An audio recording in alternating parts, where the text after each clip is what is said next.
What just who's playing? So it's me, that's Conor McNugget versus Ferguson. Use your footwork and throw a bit like your foot. Conor McGregor, I don't need footwork. I just need overshadowing confidence. Fuck. No, that's fine. Yo. I'm a martial artist. Why does his head look so big? Need some of that Irish jig music. Sit him down. I need my theme. I need some background music to get me through. Nah, this is what you need. This is what you need. I got this. Let's go, Connor.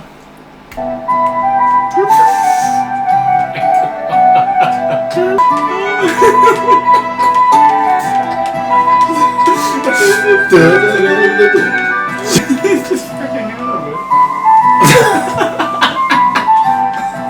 Like that, I can do this. Like my wish. I can do this.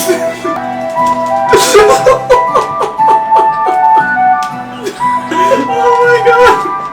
He's actually gonna do it now.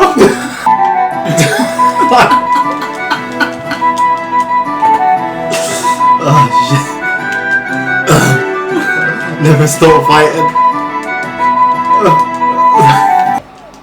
You do not. That's how it. Yeah, that's how he That's lost. actually how it happened. But and then needed a face crank. That's better. That's how the intro of the game should go. Try again. No. I don't think so. If we start, you ready? 3. You count. 2. Am I counting? Yeah. Alright, 3, 2, 1. Alright, ready? Oh, you're a bellend. You just counted down. Right, yeah. 3. 2. 2. Hold on. Alright, 3, 2, 1. Play. Okay, so literally I'm just going to go through my mindset of how I play this game and how we play this game. Josh is there. Yeah, I'm here. Alright. Chocolate Thunder. There he is. Yep, as you can see, the lighting's not even loaded in the match properly. But obviously, just because we're messing around, we're just going to carry on playing anyway, so it doesn't really matter. So, usually, myself, Josh, Price, Jay Williams, most of the time, we don't always do chain grappling because we play each other so much that we don't really need to, not necessarily need to do it, but we can mix up at the beginning. But if you're playing people for like the first time or you're not familiar with their style, it's easier just to do the chain grappling just to start it off with and get some good. Cool, mate. Typical. Get some good momentum going. So yeah, feel for each other. But I think Alex, you probably agree, like because we play each other a lot, we can start out sort of anyway, taunting, like striking, then coming off from things like that. Yeah. Did you even mean to do that kick then?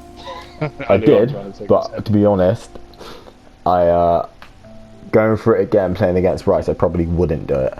I didn't know I was going to play him in this match, so I'm just going to carry on with it. I quite like playing Bryce.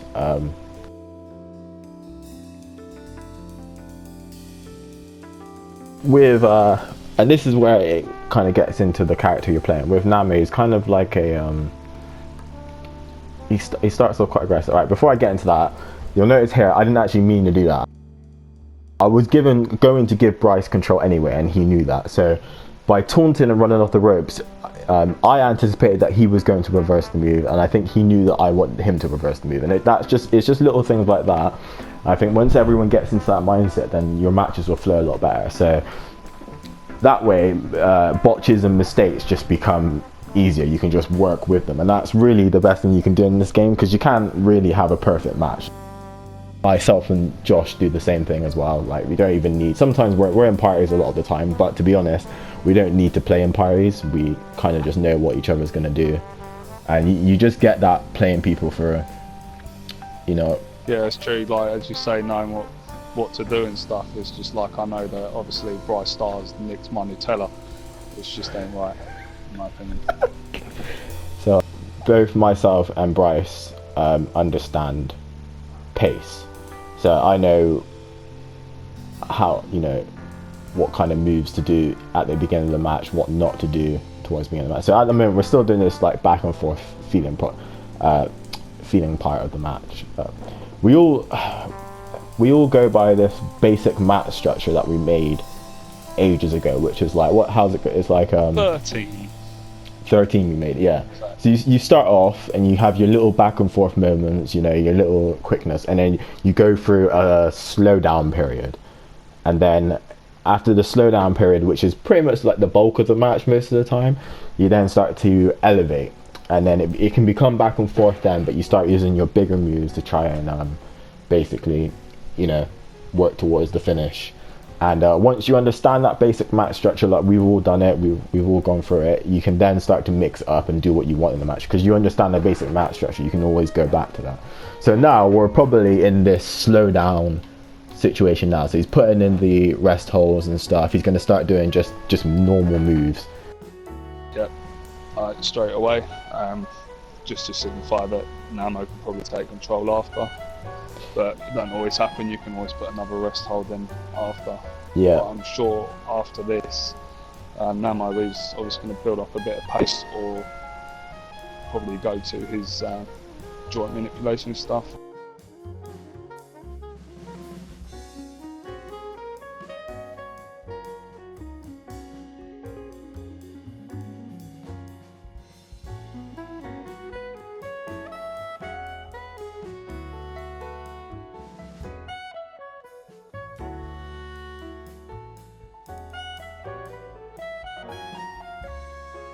But yeah, I was slowing down the match, and now I'm striking Bryce, and I'm kind of tempting him to strike me back because I'm going to reverse. So what I'm trying to do is like give him that sort of false hope that he's going to take over. There I was actually trying to grab him, but his strike was a lot faster than I thought. So here I thought, okay, I'll reverse the kick, and I'll take back control and put him into this move here, which I quite like using to slow down the match and things like that. So really, like Namo's whole thing is about causing pain. I mean, he uses a lot of submissions and stuff, but it's mainly just, you know, finding creative ways to put the hurt on someone, and sucking their fingers. And I'll just carry on, basically inflicting damage. So I'll go back into the domino stretch, but use a different version this time. And this is kind of like my gimmick now, using stretches, and it's not really about being overly technical. It was more about just trying to find different ways to cause pain in a way. So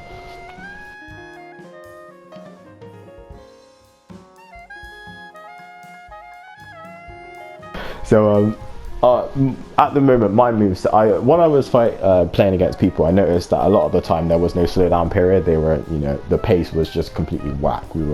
It was just 100 miles per hour every time. So I changed my moveset up a bit. So I didn't used to do it, but usually I'll force the control during the middle of the match, and I'll slow it down. I'll be the one to slow it down and let the other person elevate.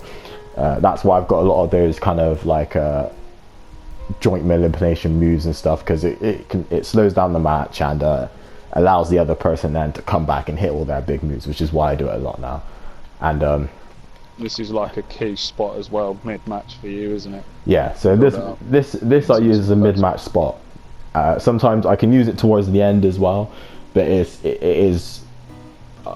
we've all got these spots that we use at different points of the match, and we've all got one that we can use mid-match or towards the end as well, and then ones that we only use towards the end. So this is kind of like a mid-match, can use it towards the end if I want to. But again, it depends on the pace of the match. So it's always good to have these little things to come back to. So you play through the match, and then when you can, you try and hit one of your spots or combos or whatever, just to fill up parts of the match. And it's good as well, because if you kind of, what do we call it, brain fart or lose track of what you're doing, you can just go into that spot and kind of pick up the pace a bit more. So now we're getting into this is like another thing where you actually set people up. So I also have spots to set people up. Everyone knows that when I do that taunt and I run at them, I want them to reverse most of the time. I would say about 90% of the time, and if I don't, you'll probably know about it. You can just tell by the pace of the match. So Yeah, so we're doing that now. So Bryce is going to do a few more bigger moves now, because we're getting into that sort of latter part of the slowdown, the mid part of the match. We're getting, what would you call it, mid to end. So he's using bigger moves, and like at this point now, we're building towards the finish. We're elevating the match. Well, you think of it as a standard 12-minute match, you're pushing everything towards the end now. So he's going to start hitting bigger moves. I don't know all of Bryce's signature moves, to be honest, but I mean, I'm guessing that's what he's using now. So you should really, if you've got these signature moves and moves that you'd call false finishes, this is the time to start using them. I stopped it. Oh. So another thing about reversing as well, you'll notice we don't actually reverse a lot. We do it probably more at the beginning of a match and towards the end when you can do back and forth, but you've got to be you just hiss at it. No. Maybe. You've got to be really careful when you're reversing, because a lot of the times people just reverse and it messes up the pace. Reversing can change the pace very quickly, and it can stop the pace dead. So you've got to be really careful with when doing it and knowing when to do it. I think if you understand match structure, you'll start doing it. To do it like that, like this point here, we're reversing a lot in this one segment, and that's because we're going for this back and forth, you know, like who's going to get the hit in, blah blah blah, and we'll just keep rolling with it. Like, you just got to be careful about when you use them. I don't use them as much as other people do, to be honest. Again, just because it breaks up the pace.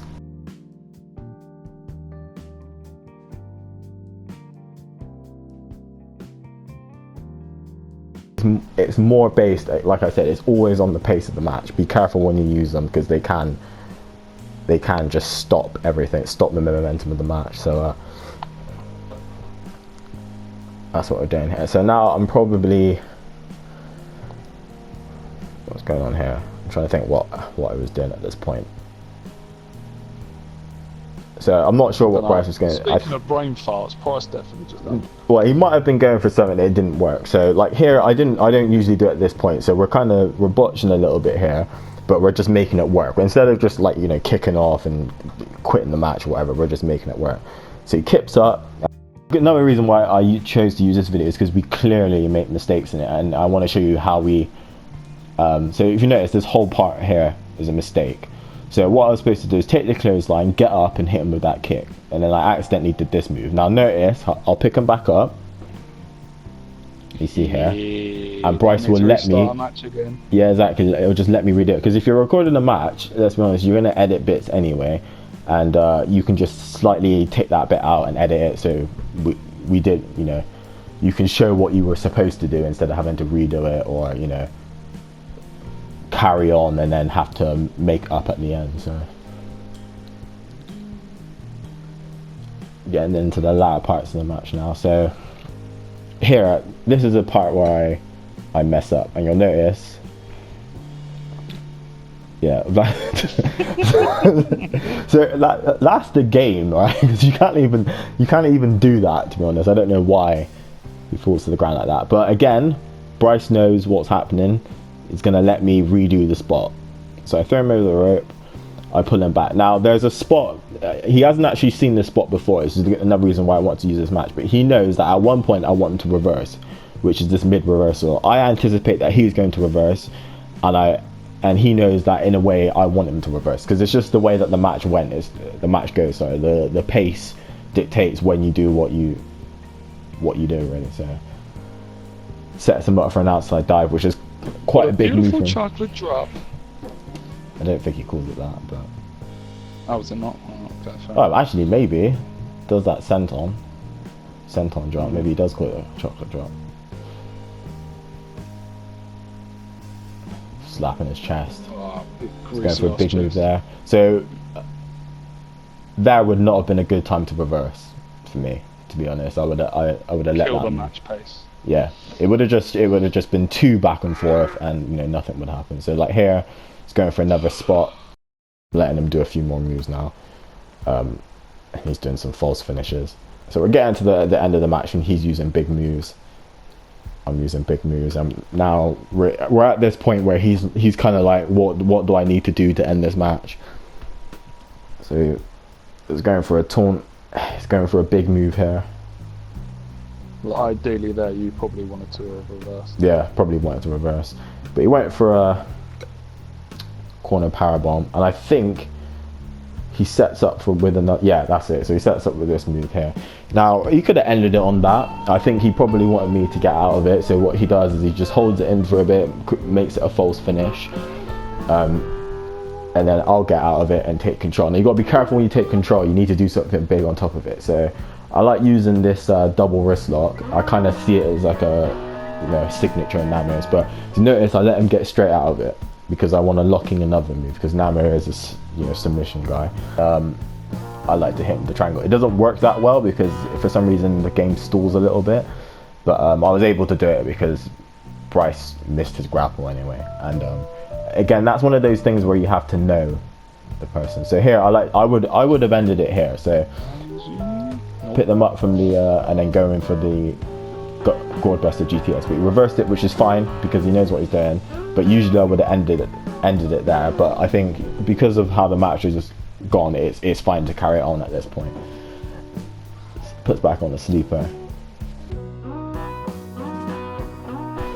So and the reason why I say that is because now I haven't really got a lot to do. I've used all my big moves. I've already hit him with finisher. So now we're doing this striking fest thing here. So he's going to keep hitting me. I'll reverse one and I'll hit him back. So you notice there it stalls. I don't know why it does that, but I hit him with the finish, and that's a good finish, I think. So if you notice, we built that's really how a match should go. You need to build it up from the start. Throw in a few spots, just keep it flowing really, and you need to know when to end the match really. So at that point there, I think he probably noticed that I still had a finisher and things like that, and he knows how I play, so he knows there was probably one or two things more I could do. But you've got to notice that once you use all your moves, you can't just keep redoing things. You need to kind of know when to end a match. And so that's how we do stuff anyway. We'll probably do another one of these or a few more of these if people like them, and we'll just keep going until it gets boring. So I hope you enjoyed that. Yeah. Hope you enjoyed that. See you later. I've got to tell you about that guy that was shouting outside my house last night. Yeah. You got the chance to share it with the world, why don't you? People